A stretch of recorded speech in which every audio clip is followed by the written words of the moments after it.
Mandiri karbohidrat, mandiri protein, dan mandiri sayur, teman-teman. Halo semuanya teman-teman, selamat datang di Real Petani Indonesia. Nah, di sini saya ingin berbagi. Di sini saya memelihara ayam dan di sini saya mau mengubah kotoran ayam menjadi sumber makanan, teman-teman. Nah, karena kotoran ayam ini masih mengandung nutrisi yaitu nitrogen, ini sangat bagus sekali buat menanam sayur. Jadi di depan rumah saya mau sulap menjadi kebun sayur, teman-teman. Nah, saya olah kotoran-kotoran ayam seperti ini menjadi sumber serat dan juga sumber vitamin, yaitu berupa sayur. Nah, dan ini sangat bagus sekali, kalian simak sampai selesai. Sayur yang saya tanam sangat hijau sekali. Nah, di area ini saya ingin menanam sayur-sayuran, teman-teman. Ini cukup luas di depan rumah seperti ini. Nah, saya menggunakan bedeng ataupun pinggiran bedeng itu apa namanya ya teman-teman ya, rice bed ya, rice bed dari bambu. Nah, karena di tempat saya banyak sekali bambu dan itu tidak usah dibeli ya teman-teman, dan saya memiliki kebun bambu juga. Nah, ini bisa diolah menjadi rice bed ataupun bedeng dari tanaman kita. Kenapa kok harus ditaruh bambu seperti ini? Ini fungsinya supaya tanah yang kita taruh di bedeng ataupun kompos yang kita taruh itu tidak berserakan, teman-teman. Nah, apalagi dikais oleh ayam ya, memang di sini kebetulan ayam saya semuanya sudah dibikin kandangnya dan intensif dan semi intensif, tapi dia tidak berkeliaran di pekarangan seperti ini, teman-teman, karena kotor ya. Nah, di sini saya menggunakan rice bed seperti ini. Nah, nanti ini saya menggunakan bambu dan ini tidak tinggi ya teman-teman. Dan kalau kalian mau bikin rice bednya itu tinggi ya bisa juga. Kalian bolongi bambunya, kalian ambil kayu ataupun bambu ataupun besi. Kalian bisa masukkan 3 bambu, 4 bambu, bahkan 5 bambu bisa teman-teman. Nah, kalian tinggal patok ke tanah ya. Tetapi di sini saya menggunakan hanya 1 bambu seperti ini teman-teman. Nah, kalau kalian mau bikin tinggi, tinggal kalian bolongi ya bambunya dan kalian kasih besi ke bawah dan tinggal kalian atur mau kalian mau berapa ketinggiannya. Nah, tinggal dikasih bambunya di atasnya teman-teman. Jadi tidak usah beli. Kalau di channel sebelah saya melihatnya dia membeli rice bed itu cukup mahal teman-teman. Yang aluminium saja itu harganya 300-an ribu. Nah, ini dengan bahan-bahan seperti ini saya ingin mengolah kotoran ayam menjadi makanan dan sayur-sayuran, teman-teman. Dan ini sangat bagus sekali karena kotoran ayam itu nitrogennya cukup tinggi. Nah, ini sangat bagus buat sayur ya. Nah, saya menggunakan kotoran ayam yang setengah terfermentasi, teman-teman. Nah, kalau buat sayur itu bisa ya teman-teman. Tapi kalau buat cabai itu tidak boleh karena itu nanti bisa daunnya keriting ya. Karena cabai itu tidak toleran terhadap gas walaupun itu kecil ya teman-teman. Nah, karena memang hari-hari saya bertani juga teman-teman. Nah, itu ada terong Belanda ya. Saya menanam terong Belanda itu cukup banyak dan sudah mulai berbunga teman-teman. Dan ini masih kecil di sebelah saya ini. Nah, sayur-sayuran di depan rumah seperti ini nanti saya tanam sekitar 10 macam sayuran. Nah, saya tanam itu yang tidak berbunga teman-teman, seperti pakcoy dan juga sawi. Kalau sawi itu berbunga teman-teman. Nah, tetapi tidak apa-apa, nanti supaya diambil benihnya ya. Dan juga saya menanam sawi pagoda. Cara panennya nanti itu tinggal diambil daunnya teman-teman, jangan diambil sekaligus supaya dia masih tetap berdaun ya teman-teman. Nah, setiap hari bisa nyayur dan bisa ganti-ganti. Ada kangkung juga nantinya, ada macam-macam lah. Kalau bisa yang tidak berbunga, dan ada juga nanti daun singkong saya tanam. Nah, karena saya merantau selama 5 tahun teman-teman, jadi halaman saya dipenuhi dengan rumput-rumput seperti ini dan saya baru pulang ke kampung. Nah, jadi benar-benar udah jadi semak belukar ya teman-teman.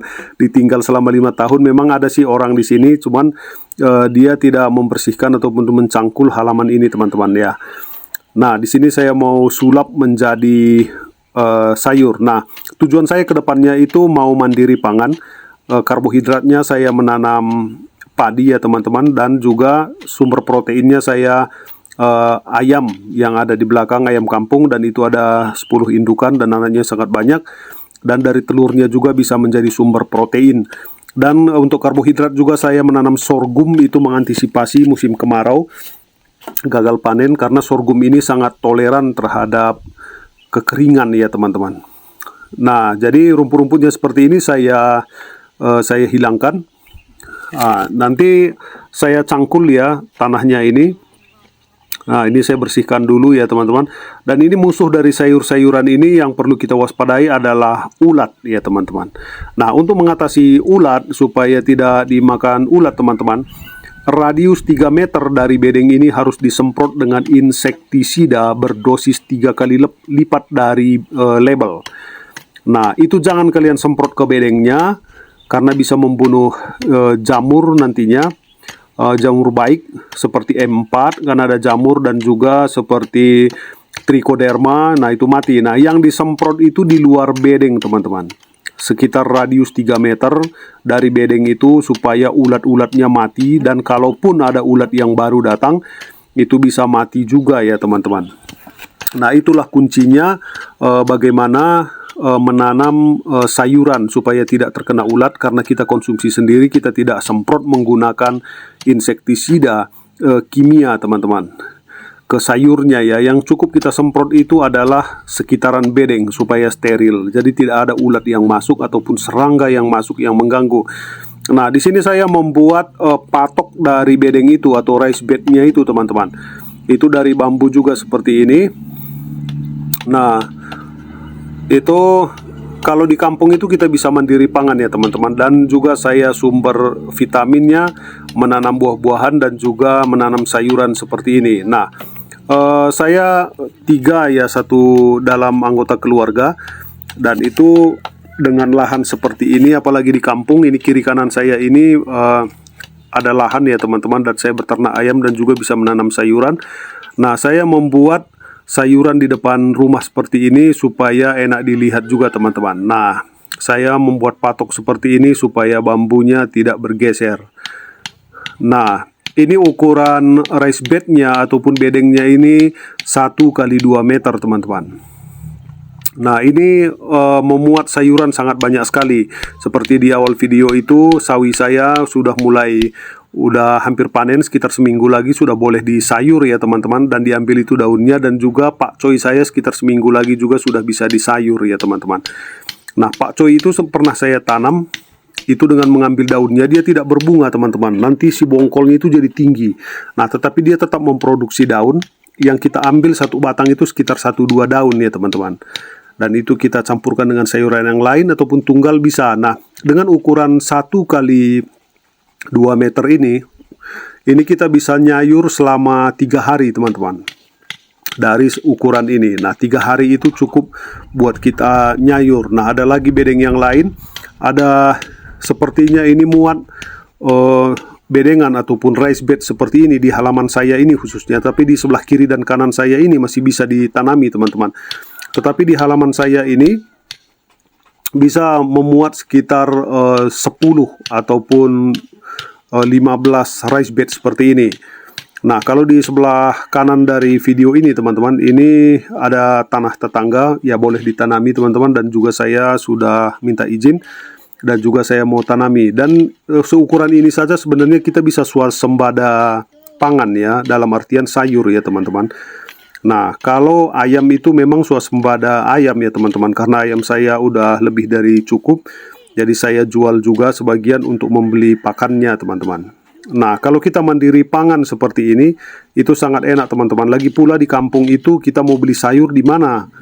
Nah, kalau pergi ke kota beli sayur kan jauh ya teman-teman, sekitar 20 km. Nah, itu sangat jauh sekali hanya membeli sayur. Nah, tetapi kalau kita membuat supermarket kita sendiri ataupun pasar sayur kita sendiri di halaman seperti ini sangat bagus. Nah, saya nanti timpa ini menggunakan kotoran ayam yang sudah setengah terfermentasi teman-teman. 1 bedeng ukuran 1 kali 2 ini saya menggunakan 3 ember kotoran ayam teman-teman. Nah, ini kotoran ayam saya yang sudah setengah terfermentasi. Nah, ketika dia sudah banyak, saya geser kandang ayam itu teman-teman. Tuh, kan ada kandang ayam di sebelah saya, itu saya geser. Nah, itu ayam pembesaran usia 1 bulan sampai panen ya. Jadi dia di sini sekitar 3 bulanan teman-teman. Nah, ini kotorannya sudah terfermentasi dan saya siram menggunakan M4 supaya cepat. Nah, ini 3 ember satu bedeng, teman-teman.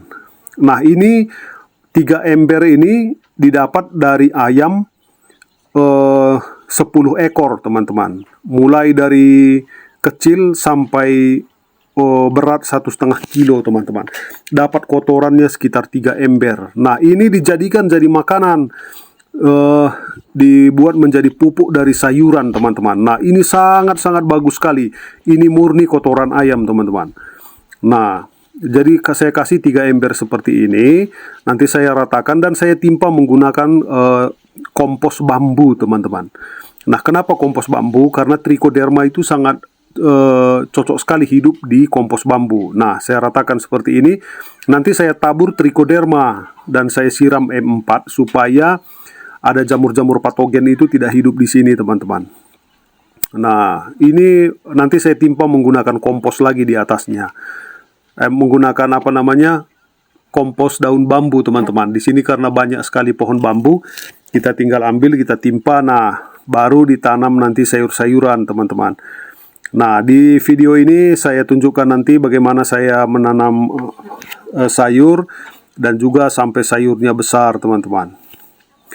Nah, jadi ada kotoran-kotoran yang besar seperti itu, ataupun carang-carang bambu, ataupun rumput-rumputan yang masih hijau itu dikeluarkan ya, teman-teman. Karena itu mengandung gas.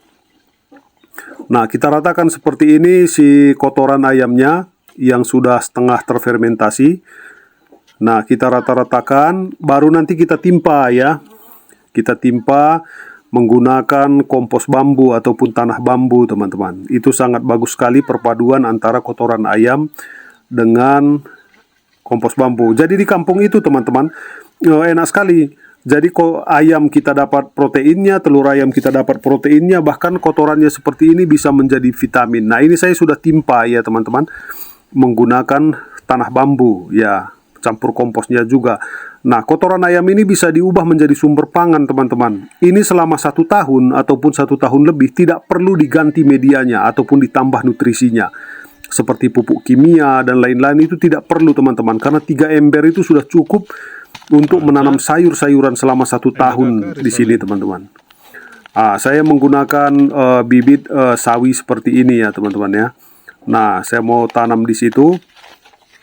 Nah, ini juga 3 ember kotoran ayam di bawah dan saya timpa pakai tanah bambu, teman-teman. Nah, ini sekitaran 2 ruas jari, teman-teman. Tebalnya dari tanah bambu ini ya, teman-teman. Nah, ini dia saya tanam. Saya tanam ini sekitar 1 lubang ya. 1 lubang, fungsinya apa? Nanti kalau ada yang tumbuh 1, mana tahu nanti tumbuh 2, itu diambil 1 lagi, tinggal ditanam di sampingnya. Jadi ada mata 5 namanya, teman-teman. Itu kan ada 4 ya. Nah, ini sudah mulai tumbuh, teman-teman. Nah, ini sudah mulai tumbuh. Cuman saya bingung, ini hari keberapa saya juga nggak catat ya, teman-teman. Nah, ini sudah tumbuh seperti ini. Nah, dan beberapa hari kemudian, jadi tanamannya sudah 4 daunnya seperti ini, teman-teman nih. Nah, ini sudah 4, dan sayur seperti ini harus disiram pagi dan sore. Karena sayur seperti ini, seperti pakcoy dan sawi, ini sangat suka sekali dengan tanah lembab, teman-teman. Kalau dia lembab, ini pertumbuhannya sangat cepat. 1 bulan panen, teman-teman. Nah, ini dia sudah mulai besar seperti ini. Ini adalah pakcoy, dan ini adalah sawi, teman-teman. Nah, bagaimana menurut kalian, teman-teman?